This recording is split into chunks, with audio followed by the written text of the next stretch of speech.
آج جو سبق ہم پڑھنے جا رہے ہیں اس کا عنوان ہے صفائی۔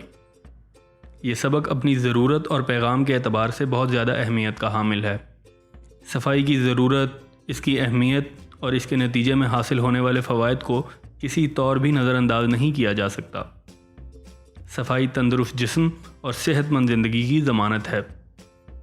ہر مہذب معاشرہ صفائی کی اہمیت سے واقف ہے۔ آئیے اب سبق کے مطالعہ کی طرف چلتے ہیں۔ نور اور احمد کو آج اسکول میں بہترین صفائی کا انعام ملا۔ صاف ستھرا رہنے اور تندرستی کی وجہ سے دونوں بچوں نے پچھلے سال اسکول سے ایک بھی دن چھٹی نہیں کی تھی۔ جماعت میں سب بچوں نے نور اور احمد سے پوچھا کہ وہ کس طرح ہر روز حاضر ہوتے ہیں۔ آئیں دیکھیں نور اور احمد نے انہیں کیا بتایا۔ ہم پینے کے پانی کو ابال کر استعمال کرتے ہیں، پھر اس کو ڈھانپ کر رکھتے ہیں۔ ہم اپنے گھر اور گلی کو صاف رکھتے ہیں۔ ہمارے گھر کے پاس ایک نالی تھی، ہم سب محلے والوں نے مل کر اس کو اینٹوں سے ڈھانپ دیا ہے۔ ہمارے گھر میں ابو نے لیٹرین بنوائی ہے، ہم سب اس کا استعمال کرتے ہیں اور اسے صاف رکھتے ہیں۔ ہم لیٹرین استعمال کرنے کے بعد اور کھانا کھانے سے پہلے صابن سے ہاتھ دھوتے ہیں۔ آئیے اب سبق میں استعمال ہونے والے کچھ اہم الفاظ اور ان کے معنی دیکھتے ہیں تاکہ سبق کو سمجھنے میں آسانی ہو۔ اسکول، درسگاہ، مکتب یا علم حاصل کرنے کی جگہ۔ بہترین، عمدہ یا اچھا۔ صفائی، پاکیزگی، طہارت، ستھرا پن۔ انعام، حسن کارکردگی کے صلے میں ملنے والا عطیہ۔ صفائی کے عنوان سے لکھی جانے والی یہ کہانی ہمارے لیے ایک بہت اہم سبق کا ذریعہ ہے۔ تندرست زندگی گزارنے کے لیے صفائی انتہائی ضروری ہے۔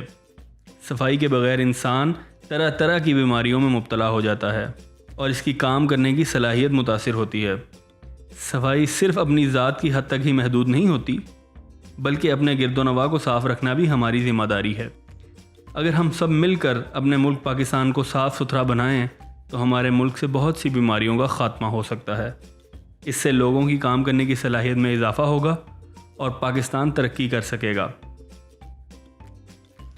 مشق کے پہلے سوال میں ہم سے دیے گئے الفاظ کے ہم آواز الفاظ مانگے گئے ہیں۔ آئیے ہم آواز الفاظ دیکھیں۔ سال، چال، جال، نالی، مالی، خالی، دن، جن، سن، گھر، بھر، تر۔ آئیے اب دیے گئے نامکمل الفاظ کو جوڑ کر لفظ مکمل کرتے ہیں۔ پے یہ پی، نون یہ نے، پینے۔ پے چے ہے پچ، لام یہ لے، پچھلے۔ الف سین اس، تے عین تا، میم الف لام مال، استعمال۔ بے یہ بی، میم الف رے مار، یہ واو نون غنہ یوں، بیماریوں۔ آئیے اب مشق کے آخری حصے یعنی سوالات کے جوابات کی طرف چلتے ہیں۔ نور اور احمد کھانا کھانے سے پہلے کیا کرتے ہیں؟ کہانی میں ہمیں بتایا گیا ہے کہ نور اور احمد کھانا کھانے سے پہلے صابن سے ہاتھ دھوتے ہیں۔ نور اور احمد کی امی پینے کے پانی کو کس طرح استعمال کرتی ہیں؟ کہانی کے مطالعے میں ہم پڑھ چکے ہیں کہ نور اور احمد کی امی پانی کو استعمال سے پہلے ابال لیتی ہیں اور اس کو ڈھانپ کر رکھتی ہیں۔